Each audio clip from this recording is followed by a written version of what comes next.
Hi guys, welcome to my YouTube channel general education zone. दोस्तों, आज हम इस वीडियो में एसएससी जीडी 2022-23 एग्जाम से रिलेटेड रीजनिंग का मोस्ट इंपॉर्टेंट क्वेश्चन यथार्थ कहिए आप जो है ये मॉडल सेट है और इसमें टोटल 15 क्वेश्चन है। इस 15 क्वेश्चन को आपको ट्रिक्स के साथ और जो है सटीक तरीके से आप कैसे सेकेंडों में सॉल्व कर सकते हैं उसके रिगार्डिंग पूरा डिटेल से आपको बताऊंगा।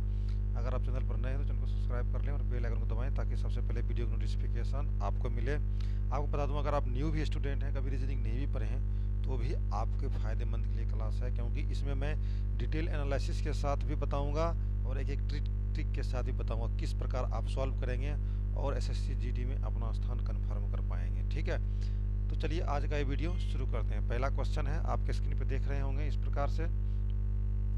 पहला क्वेश्चन आप पढ़ लीजिए एक बार, अगर चाहते हैं स्क्रीनशॉट रख लें तो स्क्रीनशॉट रख लीजिए। बोल रहा है, एक आदमी किसी स्थान से 5 किलोमीटर उत्तर की ओर चला, फिर 90 डिग्री अपने दाईं ओर घुमा और 5 किलोमीटर चला, फिर वह 45 डिग्री अपनी दाईं ओर घुमा और 2 किलोमीटर चला और 45 डिग्री अपनी बाईं ओर घुमा। अब उसका दिशा क्या है? सबसे पहले इस क्वेश्चन को एक झलक आपको पढ़ना है, नहीं भी पढ़िएगा फिर भी चलेगा, लेकिन आपको प्रैक्टिस कर लीजिएगा तब। ठीक है, तो चलिए हम बताते हैं आपको। 5 किलोमीटर आपको पता होना चाहिए। हमेशा जो आपके जो कॉपी का जो ऊपर वाला भाग होता है, ये ऊपर वाला भाग ये होता है नॉर्थ, मतलब उत्तर, नीचे वाला होता है साउथ, आपके दाहिने तरफ होता है ईस्ट और आपके बाएं तरफ होता है वेस्ट।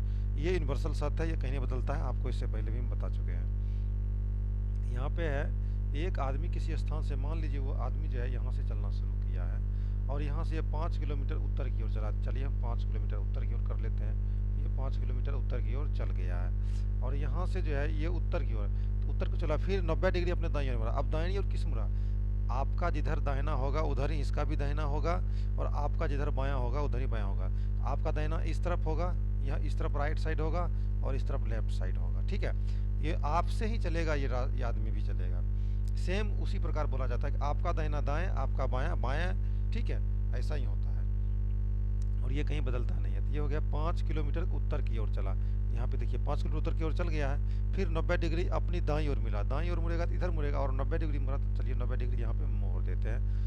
90 डिग्री अपनी दाईं ओर घुमा और 5 किलोमीटर चला, फिर यहाँ पे ये 5 किलोमीटर चला, तो यहाँ पे पहुँच के ये यहाँ पे आया है, यहाँ पे आ गया है। यहाँ पे आने के बाद फिर बोल रहा है, फिर वह 45 डिग्री अपनी दाईं ओर घुमा। अब यहाँ से जो है, मान लीजिए 45 डिग्री कहाँ पे हो जाएगा? इसके जस्ट दाईं ओर घुमा दी, दायां इसका इधर हो जाएगा, इस तरफ होगा दायां, तो 45 डिग्री घुमा है अपना दायां। तो 45 डिग्री अगर इधर से घूमेगा तो यह एक काल्पनिक रेखा यहाँ पे ड्रॉ कीजिए। 45 डिग्री आपका कहाँ पे होगा? यहाँ पे होगा, ये बीचों बीच यहाँ पे हो जाएगा 45 डिग्री। ये 45 डिग्री दाईं ओर घूम गया भाई, दाईं ओर घुमा और 2 किलोमीटर चला, तो यहाँ से ये 2 किलोमीटर चल गया है। ठीक है, और मान लीजिए यहाँ पे आया, अभी इसका घुमा और 45 डिग्री अपने बाईं ओर घुमा। अब इसके बाद बोल रहे 45 डिग्री अपनी बाईं ओर घुमा। जब इधर ये दाईं ओर घुमा तो इसका जो है ये यहाँ पे राइट साइड किधर होगा? आपका राइट साइड इधर हो जाएगा, इधर होगा राइट साइड और इधर हो जाएगा लेफ्ट साइड। ठीक है, आप अपने आप को यहाँ पे रख के देखिएगा तो आपको महसूस होगा कि इधर राइट होगा इधर लेफ्ट होगा। तो इधर आप बोल रहा है कि दाईं ओर, उसके बाद बोल रहा है 45 डिग्री अपनी बाईं ओर घुमा और यहाँ से ये 45 डिग्री घूमेगा। तो मान लीजिए यहाँ से रेखा खींच देते हैं यहाँ पे, तो 45 डिग्री कहाँ पे घूमेगा? ये 90 डिग्री यहाँ पे होता है, 90 डिग्री ये होता है ना, तो ये हो जाता 45 डिग्री, ये होगा 45 डिग्री और ये 45 डिग्री फिर घूम गया। अब इस डायरेक्शन में चल रहा है। ये कौन सा डायरेक्शन है? पूर्व की डायरेक्शन है ना। ये कौन सा डायरेक्शन है? अगर यहाँ पे आप खींचते हैं यहाँ पे, तो ये आप समझ सकते हैं कौन सा डायरेक्शन है यहाँ पे? पूर्व की ओर, ईस्ट का डायरेक्शन है। तो ऑप्शन हो जाएगा, ऑप्शन नंबर सी है, सही हो जाएगा, पूर्व की दिशा में चल रहा है। तो इस प्रकार के क्वेश्चन को आप आसानी से सॉल्व कर सकते हैं। आपको पूरा डिटेल से बता दिया हूँ और ट्रिक्स से भी आप बना सकते हैं। डायरेक्ट ट्रिक्स में आप स्टेप जो गैप मारेंगे उससे आसानी से बन जाएगा। आपको जब नॉर्थ उत्तर साउथ 45 डिग्री किधर घूमना है, 50 मतलब 60 डिग्री किधर घूमना है, ये पूरा आपको प्रैक्टिस करते करते पूरा आ जाएगा। नेक्स्ट क्वेश्चन देख लेते हैं। नेक्स्ट क्वेश्चन है, यदि रिप्रेजेंटेशन शब्द के सभी अक्षरों को फिर से बाएं से दाएं वर्णमाला के क्रम में रखा जाए तो कौन सा अक्षर बाईं छोर से 5वें स्थान पे होगा? बोल रहा है इसको वर्णमाला में क्या होता है? अल्फाबेटिकल में होता है A B C D, इस प्रकार से इसको सजाना है, मतलब अल्फाबेटिकल के क्रम में सजाना है। अब मान लीजिए इसमें जो ABCD में सबसे पहले कौन सा आता है, तो यहाँ सबसे पहले आप देख सकते हैं सबसे पहले इसमें A आता है, तो इसको अल्फ़ाबेटिकल में सजाएंगे A। उसके बाद कौन आता है, B है, B नहीं है, C है, C नहीं है, D है, D नहीं है, E है, तो E दे देते हैं। उसके बाद E हो जाएगा, क्या E है, गिनती कर लीजिए, देखिए 1 E 2 E 2 E 3 E, 3 को E है, ठीक है।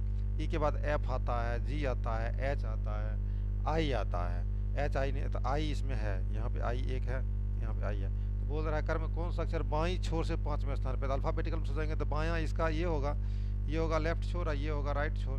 तो बाएं छोर से 5वें स्थान पे देखिए 1 2 3 4 5, 5वें स्थान पे क्या आया, I आया है, आराम से ये I हो जाएगा, ठीक है। ऑप्शन नंबर C सही होगा। बार बार इस प्रकार के एग्जाम में जो एसएससी एग्जाम में ये क्वेश्चन पूछा जा रहा है। नेक्स्ट क्वेश्चन देख लेते हैं। नेक्स्ट क्वेश्चन है आपके स्क्रीन पे आया है, क्वेश्चन शब्द में अक्षरों के ऐसे कितने युग्म हैं जिनके बीच उतने ही अक्षर हैं जितने की वर्णमाला में उनके बीच होते हैं। बोल रहा है क्वेश्चन शब्द में अक्षरों के ऐसे कितने युग्म हैं जिनके बीच उतने ही अक्षर जितने की वर्णमाला में उनके बीच अक्षर है। वर्णमाला मतलब हो गया, आप क्वेश्चन आप यहाँ पे लिख रहे हैं Q U E S T I और O N, ये हो गया क्वेश्चन। अब इसको ऐसे युग्म छांटना है जिसको अंग्रेजी वर्णमाला में इसमें तो जैसे A के बाद B आता है, B के बाद C आता है, उस प्रकार का छांटना। जैसे Q के बाद गिनती कीजिए, Q के बाद R S T U V W X, कोई नहीं आया ना, मतलब Q के बाद अगर यहाँ R आ रहा है, Q के बाद R होता है, अगर यहाँ R आता तो एक युग्म हो जाता, R के बाद यहाँ S होता तो 2 युग्म हो जाता, ठीक है। उसी प्रकार अब V से काउंटिंग कीजिए, V के बाद हो जाता है, V के बाद W X Y Z A B, नहीं है कहीं भी अक्षर नहीं मिला। E के बाद गिनती कीजिए, E के बाद F G H I J, कहीं नहीं मिला। E के बाद देखिए S के बाद T एक आ गया, S के बाद T होता है ना, S के बाद T लिखा हुआ यहाँ पे, तो S के बाद T एक युग्म तो ये हो गया, S के बाद T हो गया, T के बाद U V W नहीं हुआ, T के बाद देखिए T के बाद क्या होता है, U V W नहीं है, I J K नहीं है, O P की नहीं आता है। अभी देखिए O P नहीं आया ना, N के बाद तो खत्म है। अब इधर से भी आपके राइट से भी गिनती करना है, N O एक युग्म यो बन गया, दूसरा युग्म हुआ, एक युग्म ये हुआ, N हो गया, P Q R S T नहीं बना, O P Q R S नहीं बना, I J K L M N नहीं बना ना। अब देखिए T U V W नहीं बना। अब देखिए S T U, S के बाद यहाँ T आता है, उसके बाद U है, तो U यहाँ पे है, ये एक युग्म ये बना S U, तो ये टोटल तीसरा युग्म हो गया S T U V। उसके बाद कोई भी युग्म नहीं बनेगा तो 1 2 3 टोटल 3 युग्म बना, तो ऑप्शन नंबर हो जाएगा 3, ठीक है। नेक्स्ट क्वेश्चन देख लेते हैं।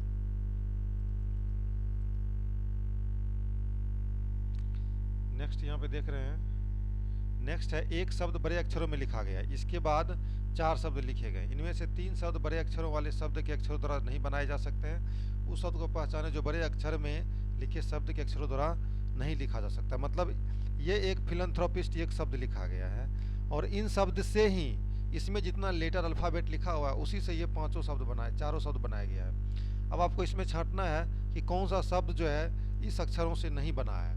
मतलब कोई ऐसा शब्द जैसे FIST इसमें देखिए है, F है, इसमें F कहीं नहीं है, F कहीं है पे, कहीं पे नहीं है, IST है, IST है, लेकिन F नहीं है, इसलिए जो है लिखे शब्द द्वारा लिखा जा सकता है। उस शब्द को पहचान जो बड़े अक्षरों में लिखे शब्द के द्वारा लिखा जा, इसमें बोलता है कि लिखा जा सकता है, उसको लिखना है, तो F इसमें नहीं है, इसमें F बता रहा है, तो ये नहीं होगा।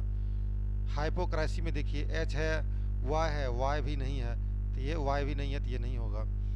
एक नहीं है तो वो नहीं होगा। वो LAR की देखिए L है, A है, R है, R भी है, और K है, K नहीं है, तो ये नहीं होगा।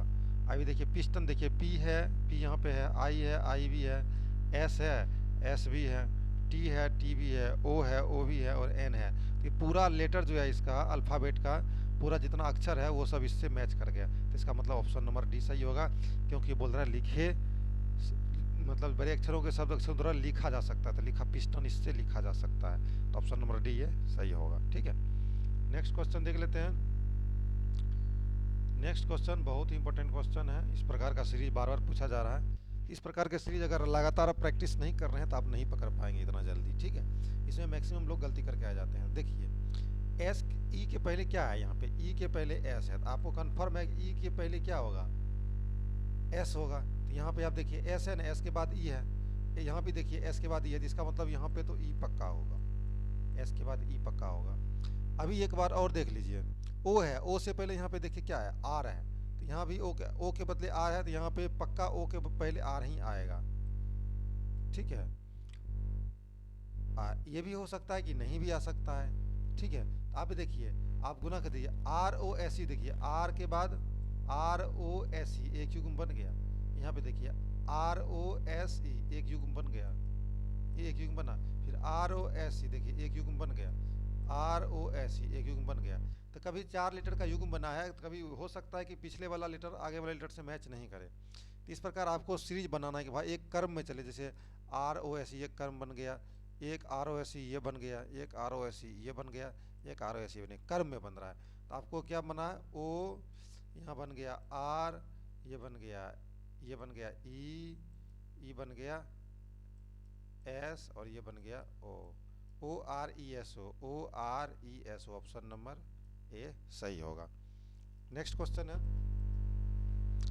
नेक्स्ट क्वेश्चन है एन ओ, ये जो अक्षर देख रहे हैं इसी प्रकार का सीरीज है, इसके बाद वाला कौन सा आएगा ये आपको चुना। देखिए एन ओ यहाँ पे आ रहा है, एन ओ के बाद क्या था, ओ के बाद पी क्यू, क्यू के बाद आता है आर एस। तो ये देखिए ये दोनों युग्म जो है, फर्स्ट जो दोनों युग लेटर है ये दोनों मैच कर रहा है। ये देखिए लास्ट वाला लेटर क्या मैच कर रहा है, ए बी, बी के बाद सी, और सी के बाद यहाँ पे नेक्स्ट अपने आप डी आ जाएगा। तो लास्ट वाला मिल गया, देखिए N O P Q R S के बाद यहाँ पे टी यू आ जाएगा आराम से। तो ये सीरीज पकड़ा गया तो टी यू डी बन जाएगा, ठीक है। तो ऑप्शन नंबर ए यहाँ पे सही होगा। नेक्स्ट क्वेश्चन देख लेते हैं। नेक्स्ट है कि सत्यवादी मिथ्या, तो निष्ठा किससे संबंधित है। सत्यवादी जिस प्रकार मिथ्या से संबंधित है उसी प्रकार निष्ठा किससे संबंध होगा, तो वो आपको निष्ठा जो संबंध हो जाएगा विश्वासघाती से। भाई जो सत्य बोलता है वो झूठा से संबंध रख रहा है, सत्य का झूठा से संबंध है। निष्ठा मतलब हो गया इंटीग्रिटी, आप किसी चीज़ में निष्ठा रखते हैं, आस्था रखते हैं, तो वो आपको जो विश्वासघात कर दिया आपसे, तो विश्वासघाती होगा इसमें, ठीक है। ऑप्शन नंबर सी सही होगा। नेक्स्ट है ट्यूसडे और U U F S C A X को जो है इस प्रकार जो वर्ड लिखा गया है, ये दोनों वर्ड इस प्रकार जिस प्रकार संबंधित है उसी प्रकार अगला वर्ड आपको लिखना है यहाँ पे, ठीक है। तो देखिए टी के बाद यू आ रहा है ना, एस टी यू, यू के बाद क्या आ रहा है, यू के बाद यू ए आ रहा है, ई के बाद क्या आ रहा है, ई के बाद एफ आ रहा है, एफ के बाद फिर मतलब एक शब्द के बाद आगे एक शब्द गैप हो रहा है, बाकी सेम लिखा रहा है। देखिए यू सेम लिखाया, ई जो है ई तो अब बदल गया, यहाँ पे एस क्या लिखाया है, एस सेम लिखाया, फिर डी के बदले बदल गया, डी के बदले सी आ गया, ए सेम लिखाया, और एक्स के बदले वाई आ गया। सेम जिस प्रकार ये मैच कर रहा है, एक्स वाई आ रहा है, सेम उसी प्रकार इस प्रकार का आपको सीक्वेंस यहाँ पे लिखना है, ठीक है। तो यहाँ पे आप सीक्वेंस लिखेंगे तो एक एक क्या हो जाएगा, 8 का 20 में आंसर आ जाएगा, एस का बदले आ जाएगा, एस के बदले आ जाएगा यहाँ पे टी, क्यू रिपीट नहीं हो रहा है, देखिए सेकेंड टर्म यहाँ भी रिपीट नहीं हो रहा है, तो सेकेंड का सेकेंड वैसे ही है, तो क्यू लिख दिया, यू के बाद भी आ रहा है, भी हो गया, ए रिपीट नहीं हो रहा है तो ये वैसे ही सेम है, तो इस प्रकार हो जाएगा भी आंसर, ठीक है। तो बहुत ही इंपॉर्टेंट क्वेश्चन था, इस प्रकार के सीरीज बार बार पूछे जा रहे हैं एग्जाम में। नेक्स्ट है देख लीजिए, यदि किसी सांकेतिक भाषा में मेंटल को एन बी जी जेडो लिखा जाता है, किसी सांकेतिक भाषा में मेंटल को लिखा जा रहा है, किसमें, ये मेंटल है, मेंटल को एन बी जी जेडो लिखा जा रहा है, तो उसी कोड भाषा में सिल्वर को किस प्रकार लिखा जाता है। आपको सबसे पहले मेंटल और एनबीजी में रिलेशनशिप निकालना है कि क्या कर रहा है। देखिए एम के बाद क्या आ रहा है, एन आ रहा है, एम के बाद क्या आ रहा है, इसमें एन आ रहा है ना, तो एम के बाद हो गया एन।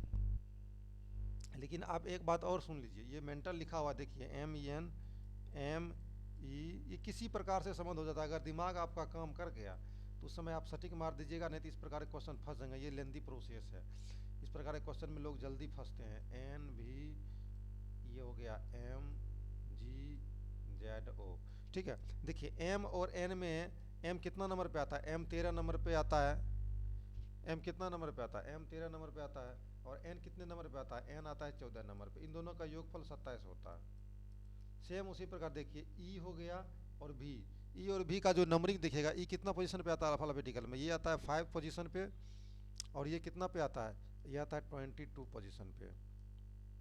इसका भी योगफल देखिए, इसका भी योगफल 27 हो रहा है। तो इसी प्रकार ये 27 का योगफल बन रहा है आपस में। सेम उसी प्रकार सिल्वर में भी आपको एस कितना नंबर पे आ रहा है और अगला लेटर कितना नंबर पे आएगा, ताकि ये 27 बन जाएगा। तो एस कितना नंबर पे आ रहा है? तो एस आ जाएगा आपको जे के बाद K L M N O P Q R S. E देखिए ये फॉर्मूला है इसका, E J O T Y, इजो टी, ठीक है। तो एस टी आता है, तो टी देखिए 5 10 15 20, तो एस आएगा 19 नंबर पे। तो अगला जो है 19 नंबर में से 19 हो गया, इसमें से 27 घटाइए तो कितना हो जाएगा, 27 आप घटाइए तो 8, तो 19 8वां नंबर पे कौन आता है, 8वां नंबर पे आ जाता है आपको एफ जी एच, एच वाला आएगा इसमें 8वां नंबर पे। तो ये तो क्लियर हो गया कि ए और बी में ही कोई आंसर होगा। तो इस प्रकार आपको ढूंढना है। तो इस प्रकार अगर आप ढूंढते हैं तो ढूंढने के बाद आपको आराम से आंसर क्या आ जाएगा, आप बताएं क्या आ जाएगा। इसमें आपके लिए मैं छोड़ देता हूं, आप बताइए कमेंट बॉक्स में क्या आंसर आएगा, ठीक है। नेक्स्ट क्वेश्चन देख लेते हैं। ये 10वां क्वेश्चन है। यदि किसी सांकेतिक भाषा में OOTY 4, शिमला को 6, दार्जिलिंग को 10 और तो नेशनल को क्या लिखते हैं। देखिए OOTY मतलब टोटल 4 लेटर है तो इसमें 4 लिख दिया, शिमला में 6 है तो 6 लिख दिया, दार्जिलिंग में 10 है तो 10 लिख दिया, इसमें 10 है तो इसमें 10 लिख दिया। सेम उसी प्रकार नेशनल में जितना है उतना लिख दीजिए, 2 2 4 2 6 2 8, यहाँ पे हो जाएगा 8। नेशनल में टोटल 8 लेटर है तो यहाँ पे 8 हो जाएगा, तो ऑप्शन नंबर डी हो जाएगा, ठीक है। नेक्स्ट क्वेश्चन है, यदि किसी सांकेतिक भाषा में प्रभा को 27595, तिलक को इतना लिखा जाता है, तो उसी भाषा में BHARTHI भारती को क्या लिखा जाएगा। देखिए इसका मतलब हुआ कि P का मतलब हुआ 2, R का मतलब हो गया 7, A का मतलब हुआ 5, B का मतलब हुआ 9, मतलब जो है PRABA जो आप देख रहे हैं, सेम उसका जो आगे वाला लेटर लिखा हुआ है 2 7 5 9 और 5, इसका मीनिंग ये होगा कि P का मतलब 2, R का मतलब 7, A का मतलब 5, B का मतलब 9, A का मतलब 5। सेम उसी प्रकार थिलक में भी सेम लेटर बराबर लेटर लिखा हुआ है, इसमें जितना लेटर है उतना ही नंबर लिखा हुआ है। इसका मतलब हो गया T का मतलब हो जाएगा यहाँ पे THILAK, इसका भी सेम हुआ 3 6 8 4 5 1, सेम है इसका मीनिंग। तो उसी प्रकार भारती का मीनिंग आप इसमें ढूंढ के निकाल सकते हैं और आराम से लिख सकते हैं। भारती का मीनिंग हो जाएगा 11 का ए हो जाएगा। बी का मीनिंग क्या होगा, देखिए बी का मीनिंग हो जाएगा यहाँ पे चौथा नंबर पे 9 हो जाएगा। अगर इस प्रकार तो मैं विस्तार से बताती हूँ, शॉर्ट में अगर ढूंढना चाहते हैं तो सीधा देखिए बी कहाँ हुआ है, ए से पहले है तो बी का मतलब यहाँ 5 से 9, 5 से पहले 9 है तो बी का मतलब यहाँ 9 है, तो सीधा यहाँ 9 डालिए। एच का मतलब क्या हुआ, एच कहाँ पे, एच इसमें है तो टी के बाद एच है तो एच का मतलब यहाँ 3 के बाद 6 है, एच का मतलब हो गया 6। डायरेक्ट अब स्टेप ये कीजिएगा, 9 6 हो गया। अब ए का मतलब क्या हुआ, ए का मतलब है 5, देखिए यहाँ पे 5 है तो 9 6 5 इसमें है 9 6 5, एक 3 को मिला बाकी नहीं मिला, बस मारिए टिक, पूरा मिलाने की जरूरत नहीं है आपको। नेक्स्ट क्वेश्चन है, यदि किसी निश्चित भाषा में 7 to 9 का अर्थ है यू आर गुड, 2 3 5 का अर्थ है ही इज गुड और 6 5 2 का अर्थ है सी इज गुड, तो कौन सा कोड ही के लिए प्रयुक्त होगा। इसको मैं आपको विस्तार से बताता हूँ। पहले देखिए 7 to 9 का मतलब क्या लिखा हुआ है, you are good, you are good. अभी देखिए यहाँ पे 2 3 5 का अर्थ है ही इज गुड, 2 3 5 का अर्थ क्या है, ही इज गुड। इसको मैं विस्तार से इसलिए एनालिसिस करके फर्स्ट बार है इसलिए मैं बता रहा हूँ, अगली बार सबको विस्तार से नहीं बताऊंगा, ट्रिक से ही बताऊंगा।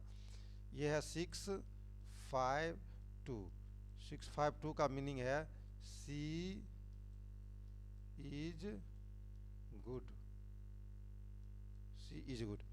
अभी बोल रहा है आपको ही का मीनिंग निकालना है, तो पहले आप देखिए 7 to 9 में 2 3 5 कौन कॉमन है, इसमें 2 कॉमन है, 2 2 इसमें भी कॉमन है।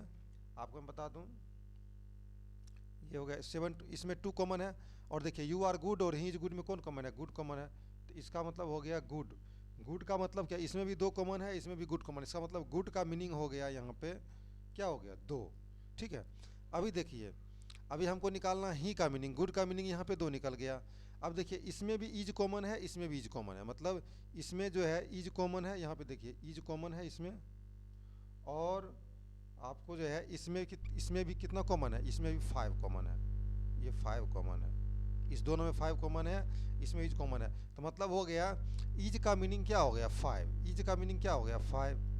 अभी देखिए गुड का मीनिंग 2 हो गया, इज का मीनिंग 5 हो गया, और यहाँ पे बच क्या गया, यहाँ पे एक 3 बच गया, यहाँ पे आप देख रहे होंगे ये आपको एक 3 दिखाई देगा, यहाँ पे एक 3 बच गया है, यहाँ पे एक ही बच गया, इसका मतलब ही का मीनिंग होगा क्या 3 होगा, ही का मीनिंग क्या होगा 3। तो ये आपको ही का मीनिंग 3 हो गया। उम्मीद करता हूँ आपको पूरा समझ में आया होगा डिटेल एनालिसिस के साथ, ठीक है। कॉमन निकालना है, कॉमन शब्द जिसमें है उसका कॉमन, जैसे यहाँ पे गुड गुड गुड यहाँ पे कॉमन था, यहाँ 2 2 कॉमन था पहला और दूसरा में, ये फर्स्ट और सेकेंड में जो है 2 कॉमन था, तो इसका, और इसमें इधर आपको राइट साइड में गुड कॉमन था, तो 2 का मीनिंग गुड हो गया। और सेकेंड और थर्ड में जो है इज कॉमन है, राइट साइड में इज कॉमन है, और लेफ्ट साइड में जो है 5 कॉमन है, तो इसका इज का मतलब हो गया 5। अब देखिए 2 और 5 निकल गया, तो लास्ट में बच गया ही का मतलब हो गया 3, ठीक है। नेक्स्ट क्वेश्चन देख लेते हैं। यदि किसी सांकेतिक भाषा में पुस्तक को घड़ी, घड़ी को बैग, बैग को शब्दकोश और शब्दकोश को खिड़की कहे तो पुस्तक को किस में रखा जाएगा, ठीक है।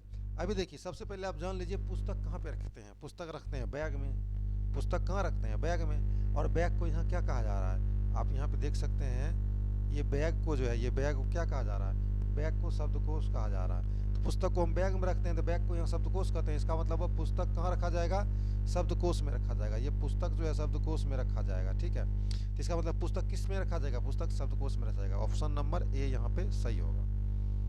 नेक्स्ट क्वेश्चन है, यदि किसी घड़ी में 6:15 का समय है तो सामने रखे दर्पण में क्या समय आएगा।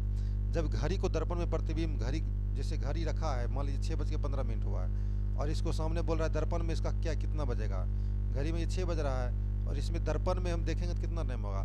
तो इस प्रकार निकालने के लिए आपको 23:60 से घटा दीजिए भाई, 23 घंटा 60 मिनट हो गया 24 घंटा, तो 23:60 में आप 6:15 घटा दीजिए, कितना हो गया 6:15 घटा दीजिए, घटाइए 10 में से 5 गया तो 5, 5 में से 1 गया तो 4, और ये हो जाएगा 7 6 13, और यहाँ पे हो जाएगा 1, मतलब 17:45, 17:45 अर्थात 5:45 आपको शो करेगा, उसमें कितना शो करेगा 5:45, ऑप्शन नंबर ये सी हो जाएगा।